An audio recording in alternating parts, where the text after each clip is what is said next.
Assalamualaikum warahmatullahi wabarakatuh. Kembali lagi bersama saya Abdurrahman. Di sini saya akan melanjutkan bab 7 buku perilaku organisasi karangan Stephen P. Robbins. Di sini bab 7 membahas tentang konsep motivasi. Secara definisi, motivasi adalah suatu proses yang menjelaskan mengenai kekuatan, arah, dan ketekunan seseorang dalam upaya untuk mencapai tujuan. Kekuatan menggambarkan seberapa kerasnya seseorang dalam berusaha. Kita seharusnya mempertimbangkan mutu upaya agar sejalan dengan kekuatannya. Motivasi juga memiliki dimensi ketekunan yang mengatur seberapa lama seseorang dapat mempertahankan upayanya tadi. Teori-teori awal mengenai motivasi. Yang pertama ada teori hierarki kebutuhan.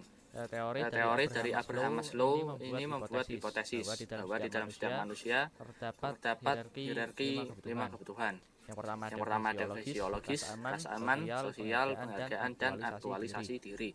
Fisiologis meliputi kelaparan, kehausan, tempat tinggal, dan kebutuhan fisik lainnya. Fisiologis dalam lingkup kebutuhan fisik. Yang selanjutnya ada rasa aman, meliputi keamanan, perlindungan dari bahaya fisik dan emosional. Rasa aman sendiri meliputi perlindungan ataupun tameng. Yang selanjutnya ada sosial, meliputi kasih sayang, persiapan, dan rasa memiliki. Ada penghargaan, terdiri dari faktor internal, misalnya rasa harga diri, kemandirian, dan faktor eksternal, misalnya situs pengakuan dan perhatian. Status.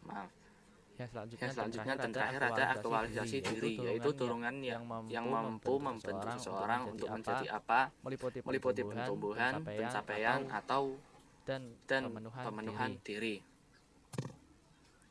Yang selanjutnya adalah teori X dan teori Y. Di sini Douglas McGregor mengusulkan dua sudut pandang yang berbeda mengenai manusia, yaitu teori X negatif dan teori Y positif. Teori X sendiri mengasumsikan bahwa para pekerja tidak suka bekerja, malas, tidak menyukai tanggung jawab, dan harus dipaksa untuk mengerjakan. Berarti dalam lingkup negatif tadi. Sedangkan teori Y mengasumsikan bahwa para pekerja suka bekerja, kreatif, mencari tanggung jawab, dan dapat menyuturkan diri sendiri dalam melakukan pekerjaannya. Di sini biasanya yang memiliki teori Y biasanya sangat dibutuhkan oleh organisasi.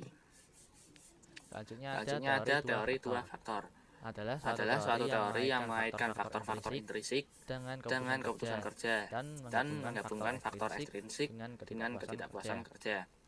Teori ini dinamakan teori motivasi murni. Yang selanjutnya faktor murninya itu adalah merupakan faktor yang ketika memadai dalam pekerjaan akan mampu menenangkan para pekerja. Ketika faktor-faktor ini memadai, pekerja akan terasa puas. Yang selanjutnya ada teori kebutuhan McClelland. Teori ini menyatakan bahwa pencapaian, kekuatan, dan afiliasi adalah tiga kebutuhan yang penting dalam membantu menjelaskan motivasi.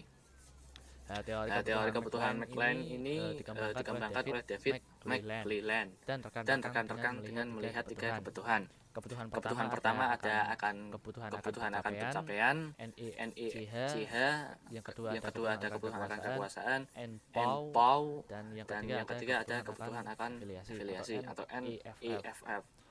Yang kebutuhan akan pencapaian adalah dorongan untuk berprestasi, untuk pencapaian yang berhubungan dengan serangkaian standar. Yang kebutuhan akan kekuasaan yaitu kebutuhan yang membuat orang lain berperilaku dengan cara yang tidak akan dilakukan tanpa dirinya. Yang kebutuhan terakhir afiliasi yaitu keinginan untuk berhubungan yang penuh persahabatan dan interpersonal yang dekat. Yang selanjutnya ada teori-teori kontemporer mengenai motivasi. Yang pertama ada teori penentuan nasib sendiri. Teori ini berpendapat bahwa motivasi seseorang untuk melakukan suatu aktivitas akan lebih besar apabila ia termotivasi secara intrinsik untuk melakukan aktivitas tersebut, karena ia akan lebih menikmatinya daripada ia termotivasi secara ekstrinsik, sehingga aktivitas yang dilakukannya berubah menjadi sebuah kewajiban. Teori kesesuaian diri merupakan pengembangan dari penentuan nasib sendiri. Teori kesesuaian diri adalah ketika seseorang memiliki alasan yang kuat dalam mengejar tujuannya yang sesuai dengan minat intrinsik mereka. Jadi ketika seseorang memiliki minat intrinsik dalam mengejar tujuannya, orang tersebut memiliki kesempatan yang lebih besar untuk meraih tujuannya dan cenderung lebih bahagia. Karena apa? Karena ia menikmati proses perjuangan untuk meraih tujuannya tersebut, sehingga tidak terasa terbebani. Sedangkan orang yang mengejar tujuan atas alasan ekstrinsik seperti uang, status, atau mendapatkan keuntungan lainnya, cenderung akan kurang bahagia ketika mampu meraih tujuan tersebut, karena bisa jadi proses untuk meraih tujuan tersebut kurang bermakna bagi mereka. Selanjutnya ada keterlibatan pada pekerjaan. Keterlibatan pada pekerjaan adalah ketika seseorang bekerja terlibat secara fisik, kognitif, dan energi emosional dalam kinerjanya terhadap suatu pekerjaan. Keterlibatan pada pekerja ini memiliki hubungan positif dengan hasil kerja. Hasil kerja membuktikan bahwa sebuah perusahaan akan memiliki pekerjaan dengan tingkat keterlibatan pekerjaan yang lebih tinggi, memiliki keberhasilan yang lebih tinggi pula. Hal itu disebabkan oleh tingginya keterlibatan pekerjaan karyawan, sehingga hasil kerja yang dicapai dia juga lebih baik. Hal inilah yang mendorong hal-hal di bawah ini yang mendorong seseorang untuk terlibat dalam pekerjaannya adalah yang pertama, keyakinan atas manfaat yang akan mereka dapat dan keterlibatan dalam pekerjaan tersebut. Yang kedua, ada kesesuaian antar nilai individu dan nilai organisasi. Yang ketiga, perilaku kepemimpinan yang memotivasi pekerja itu sendiri. Selanjutnya ada teori penetapan tujuan. Teori ini berpendapat bahwa tujuan yang spesifik dan sulit serta adanya umpan balik atau feedback akan memotivasi seseorang untuk meningkatkan kinerjanya. Dengan adanya tujuan ini akan menuntun para pekerja untuk menentukan hal apa yang perlu mereka lakukan atau kerjakan, dan seberapa besar usaha yang diperlukan dalam mencapai tujuan tersebut. Tujuan yang spesifik ini dan sulit akan meningkatkan kinerja, karena tujuan yang spesifik menghasilkan output yang lebih tinggi pula daripada ketika tujuan tersebut digeneralisasikan. Kemudian tujuan yang sulit akan memotivasi pekerja untuk meningkatkan kinerjanya. Hal yang sulit memotivasi pekerja atau hal-hal yang membuat pekerja tidak termotivasi disebabkan oleh yang pertama, karena pekerjaan tersebut menantang sehingga pekerja meningkatkan perhatian dan fokus terhadap pekerjaan tersebut. Yang kedua, pekerja harus meningkatkan energi dan bekerja lebih keras untuk tercapainya tujuan tersebut. Yang ketiga, pekerja harus mampu bertahan demi tercapainya tujuan. Yang keempat, pekerja terdorong untuk mencari strategi yang efektif dan dalam menyelesaikan pekerjaannya. Di sini terdapat tiga faktor lain yang berpengaruh kebutuhan antara tujuan dan kinerja, yaitu komitmen tujuan, karakteristik tugas, dan budaya nasional. Seorang yang memiliki kemampuan terhadap komitmen tujuannya pasti berusaha untuk mencapai tujuan tersebut, di mana komitmen tersebut akan berpengaruh secara kuat terhadap kinerja dari orang itu sendiri. Halnya ada cara-cara mengatur pikiran dan menentukan tujuan mereka. Di sini para peneliti mengungkapkan bahwa setiap orang memiliki cara yang berbeda dalam mengatur pikiran dan menentukan perilaku mereka. Di sini terdapat dua kategori. Yang pertama fokus promosi dan yang kedua fokus pencapaian. Fokus promosi adalah seseorang yang masuk dalam kategori tersebut akan mengupayakan kemajuan dan pencapaian, serta pendekatan kondisi yang mendorong mereka untuk lebih dekat dengan tujuan yang telah dicapai, yang tidak dicapai. Yang kedua, fokus pencapaian. Seseorang akan berupaya untuk memenuhi tugas dan kewajiban serta menghindari kondisi yang menjauhkan mereka dengan tujuan yang tidak dicapai. Yang selanjutnya ada teori afikasi diri. Teori afikasi diri juga dikenal sebagai teori kognitif sosial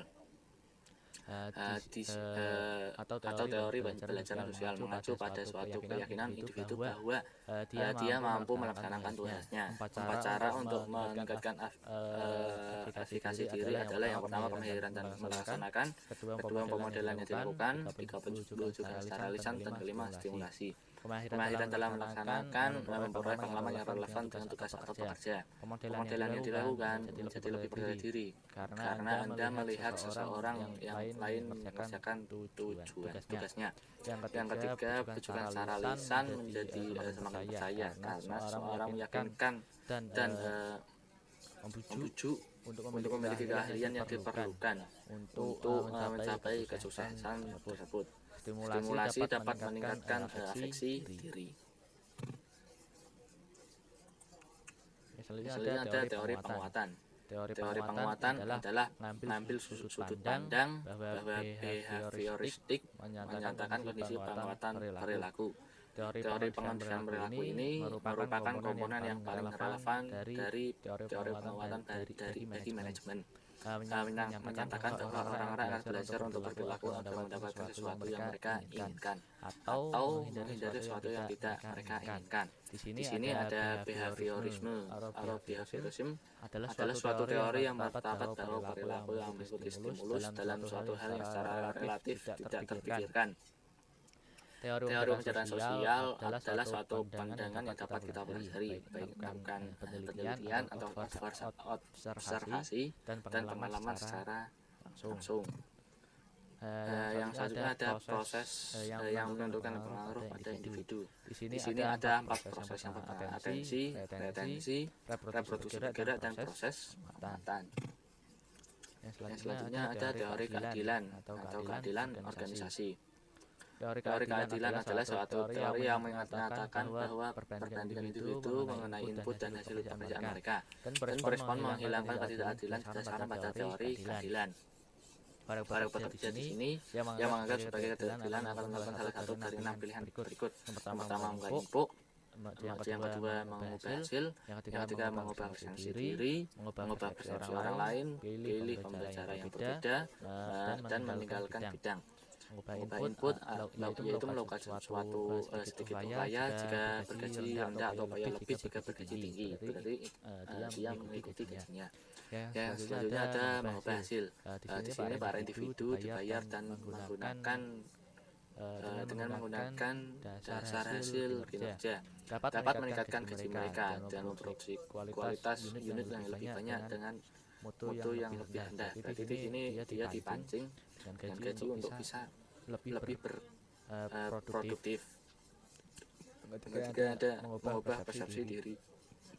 Mengubah persepsi diri dengan mengubah saya bisa berpikir bahwa telah bekerja dengan kecepatan yang sedang, tapi sekarang saya menyadari itu bahwa saya telah bekerja lebih keras dari orang lain.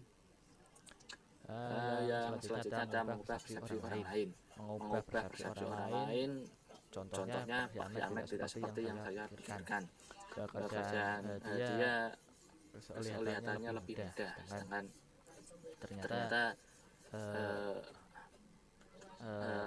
ternyata dalam kehidupannya, dalam aslinya, pekerjaannya sangat sulit. Kelima, ada pembicara yang berbeda. Pembicara yang berbeda contohnya itu, saya tidak memperoleh banyak kakak ipar saya, tapi saya melakukannya dengan jauh lebih baik daripada yang ayah saya lakukan ketika dia seumur saya. Yang terakhir ada meninggalkan bidang. Meninggalkan bidang yang ini berarti keluar dari pekerjaan. Yang kelima ada keadilan dalam organisasi, yaitu persepsi keseluruhan mengenai apa yang itu keadilan di tempat kerja terdiri atas distributif, prosedural, informasi, dan interpersonal. Distributif yaitu keadilan dirasakan baik jumlah maupun alokasi penghargaan di antara para individu. Prosedural yaitu keadilan dirasakan pada proses kegunaan untuk menentukan distribusi penghargaan. Informasi yaitu keadaan yang dimana pekerja diberikan kejelasan yang jujur dari setiap keputusan. Selanjutnya ada interpersonal, yaitu keadilan di mana pekerja diperlakukan dengan rasa hormat dan bermartabat. Yang selanjutnya ada teori ekspektasi. Teori ekspektasi itu dikemukakan oleh Victor Fromm, menunjukkan bahwa kekuatan dari suatu kecenderungan kita untuk bertindak dalam cara tertentu tergantung pada kekuatan ekspektasi tersebut. Kita dapat mengenai hasil yang diberikan dalam ketertarikannya. Di sini ada 3 fokus teori ekspektasi. Yang pertama ada hubungan upaya kinerja, yaitu kemungkinan yang dirasakan oleh individu yang melakukan sejumlah usaha akan menghasilkan kinerja. Yang kedua hubungan kinerja imbalan, keadaan di mana individu tersebut yakin bahwa pekerjaan tingkat tertentu menghasilkan pencapaian yang diinginkan. Yang ketiga hubungan imbalan tujuan pribadi, keadaan yaitu keadaan di mana imbalan organisasional akan memuaskan tujuan pribadi atau kebutuhan dan daya tarik atas imbalan yang potensial bagi individu tersebut. Yang terakhir, materi terakhir ada mengintegrasi teori-teori motivasi kontemporer tersebut. Di sini dimulai dengan peluang yang bisa membantu atau menghalang usaha-usaha individual, peluang berhubungan dengan tujuan seorang individu yang mengarahkan pada suatu perilaku. Teori ekspektasi memprediksi bahwa para pekerja akan mengeluarkan tingkat usaha yang lebih tinggi. Jadi apabila mereka merasa bahwa ada hubungan yang kuat antara upaya kerja, kinerja imbalan, serta imbalan dan pemenuhan tujuan pribadi, setiap hubungan ini berpengaruh oleh faktor-faktor tertentu tadi.